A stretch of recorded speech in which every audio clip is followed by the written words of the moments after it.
Padre nuestro que estás en el cielo, santificado sea tu nombre. Venga a nosotros tu reino, hágase tu voluntad en la tierra como en el cielo. Nuestro pan de cada día, perdónanos nuestras ofensas, y nosotros perdonamos a los que nos ofenden. No nos dejes caer en la tentación, y líbranos del mal.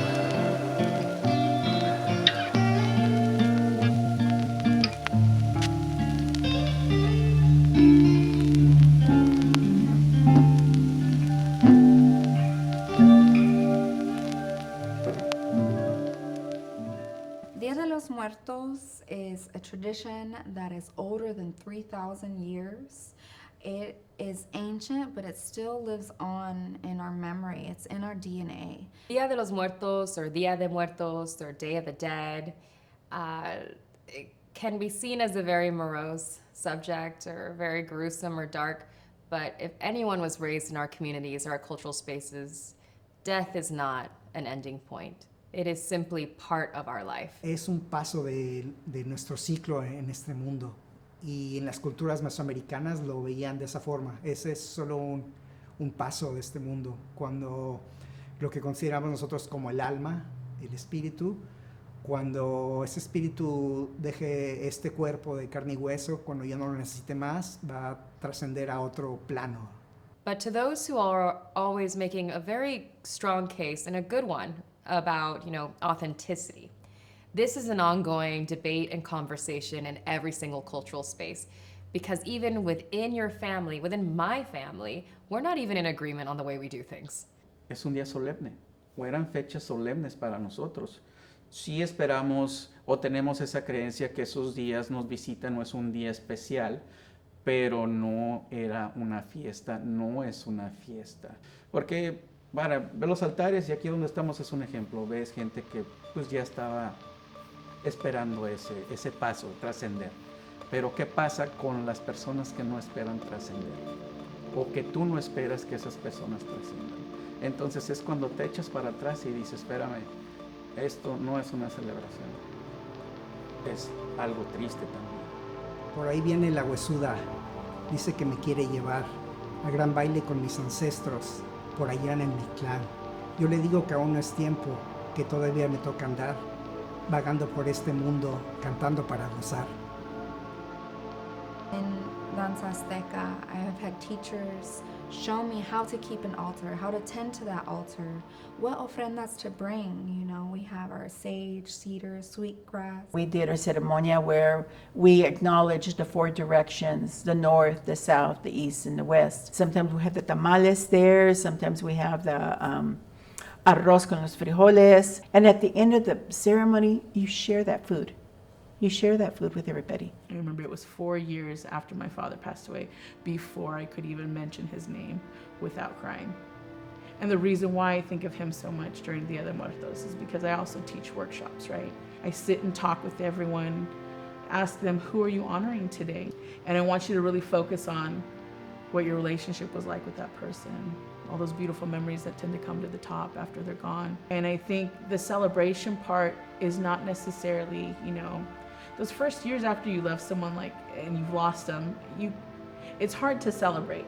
It definitely is. And I think the beauty of the celebration itself and the days that we have for our loved ones is you do it when you're ready. We're told our whole lives that we shouldn't have attachment to objects, that we shouldn't value things. However, on an altar, these things remind us of these people. These things are nothing without that memory embedded within them. Growing up, my tia Yesenia kept an altar in her home. And I remember when she first put her father, my abuelito, on her altar, and my whole perspective changing and shifting. And it was the first loss we experienced in our family, and I understood that even though he wasn't with us, he's still very much here. At one point in our life, he had asked me, when are you going to stop, Lupita, when are you going to stop setting up this altar? What are you thinking of? And I said, why am I going to stop? When do people stop dying? People don't stop dying. We move on, It's time we did our life here. We're here to know, love, and serve our Lord. And when the time comes and He reaches out His hand for time to go, you take His hand.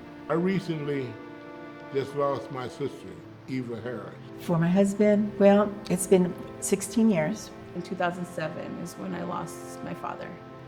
My family lost a matriarch, our grandmother, Abuelita Rita. And there's so many questions I wish I would have asked her before her leaving. My grandfather was a carpenter. When he died, the wood in his home began to rot. Memories are living things that grow and die with us. On my grandfather's altar, all of his carpentry tools accompanied the cempasúchil and tequila. In my family, death is as beautiful as it is tragic. On Dia de los Muertos, the cemetery my grandfather's buried in is filled with music. Even death dances. Altars are portals, doorways for our loved ones to find their way back to us. And they always find their way back to us. Death touches us all. This experience is what connects all of us across the world. This is why you see people creating altars, not just for Dia de los Muertos, but for Kwanzaa. During Kwanzaa, the altars are done symbolically. We have the colors that Marcus Garvey created for the African diaspora, the red, the black, and the green. The black represents the people of Africa. The red represents the blood that has been shed. The green represents the earth. The straw mat, the foundation, the mkika. The fruit would be symbolic of the harvest. The gifts are for the children, and they have to be something either nutritional or something educational. During Kwanzaa, we solemnly dedicate our minds, our hearts, our bodies, and our souls to the Nguzo Saba, which is the seventh principle of the Black value system. Unity, umoja. Self-determination, kulichagalia. Ujima, collective work and responsibility. Ujamaa, cooperative economic. Nia, purpose. Kuumba, creativity. Imani, faith. I'm being asked to join this vision of connecting and mirroring and paralleling Muertos, Dia de los Muertos, the way we celebrate it as Chicanos and Califas, with Kwanzaa, the way we celebrate it in Sacra, in South Sacramento at the Sojourner Truth Museum. For me, it's an opportunity to re-educate our community. And for those who have been in the education of the Pan-African ideology and the Chicano movement ideology, it's a way of growing those ideologies to be more inclusive and to be more aware of the harsh lessons that alienated people from those movements, to welcome them, and for us to see ourselves as part of the shift of these celebrations.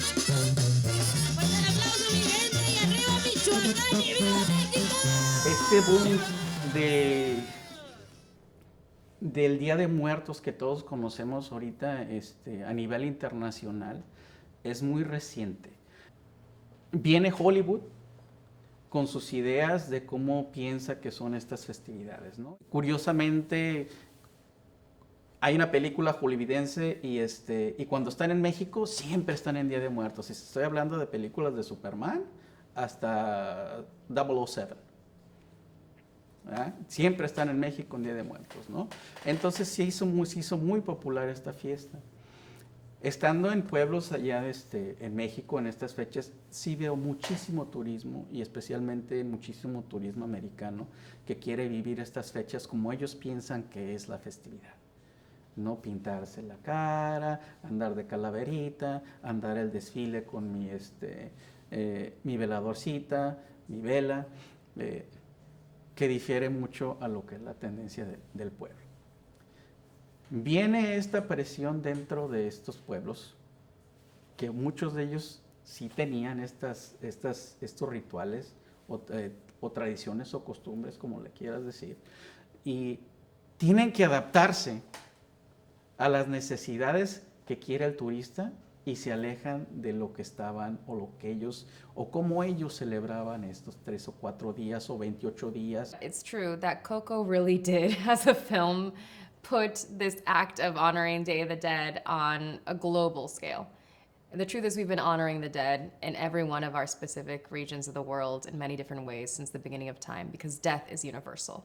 It is a guarantee that every single person will experience it. And so to better prepare for it, I think is a very important practice, because when we are struck with grief, when we are struck with despair, we are not coming from a place of abundance or creation. We are coming from a place of survival, and we are capable of causing so much harm in those times.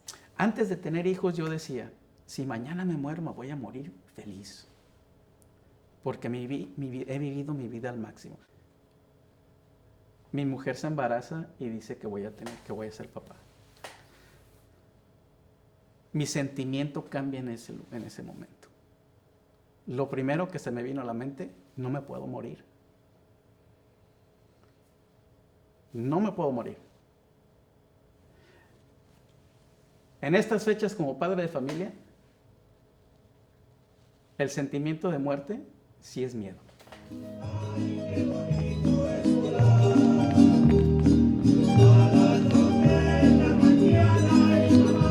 Me agarra la bruja, me lleva a su casa, me vuelve maceta y una calabaza. Me agarra la bruja, me lleva. And so teaching people how to harness their grief and how to celebrate those who've come and practice acceptance is actually what leads to healthier relationships and healthier connection with our communities. I can't imagine living in a world where people are surprised by death and they burn everything down, because that's what I feel when I experience great loss or grief, is nothing else matters. The tough thing about mourning someone is that you want to share memories and you want to share about them, and there's that little lump in your throat that sometimes stops you. You can't even get the words out.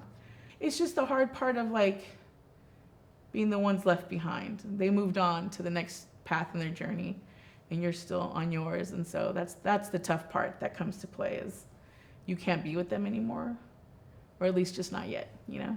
Once you get past that and you're able to say what you want to say about them and share what you want to share about them, that's the special part. That's where we can transition into, okay, I'm ready to celebrate them. I'm ready to tell the story and to tell the world about, this is my person that I love and I miss terribly, and I want everyone to know. We come and go, but we're always here as long as we're remembered. Death and life and death is interconnected, and it's going to happen to us all. The only guarantee you have in this life is that you will die. And it's okay to talk about. We should normalize these conversations around death. These customs of remembering our ancestors is a tradition that we must carry on through our altars, because we are living, walking, breathing altars. When death comes, we've lost a book. We've lost a chapter out of life, because the person that died has information that died with them, has knowledge that died with them. And if we don't pass that on before we go, then we failed our next generation. La forma de aprender de cómo celebrar estas fechas es preguntándole a tu familia. Si vas a conservar una costumbre, las costumbres son primeramente familiares y después pasan de ahí a una comunidad. It was the community events, it was these celebrations where people came together to learn and for those traditions to be passed on. That hasn't changed. The importance of having cultural spaces where we can bring those maestros together, where we can learn from one another and invite community in, still continues to be the best way for folks who are curious about these things to listen, to learn, and to be a part of it. And so I would say that for those who are wanting to learn, you have so many spaces to do so, but really connect with your cultural spaces.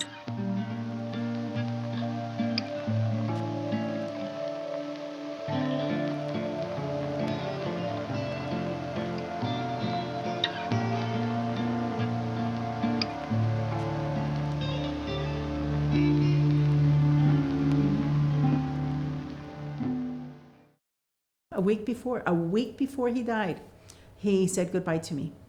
He says, he woke me up at 2 a.m. Lupita. And I'm like, oh gosh, am I awake? No. Lupita, are you awake? And I'm like, all right, yeah, babe. Oh, good. I'm glad you're awake. I'm really glad you're awake. I said, what's up, babe? He goes, I want to tell you, I got to talk to you. And I just want to let you know that I'm dying. I said, you're dying? Yeah. I said, mijo, we both reached 50 already. From here on out, we're going to be sliding down together, hand in hand. He goes, oh, I'm not going to go that far with you. I'm dying now. I'm dying. And before I die, I want to wish you thank you for everything you did for raising our kids. And you did a good job raising the kids and this and that.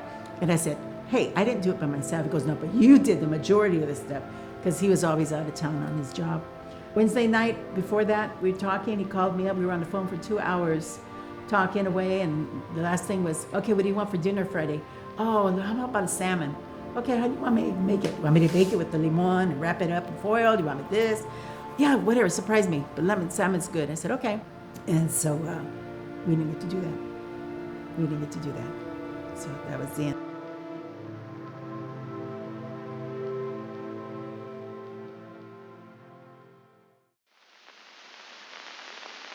Chiquille.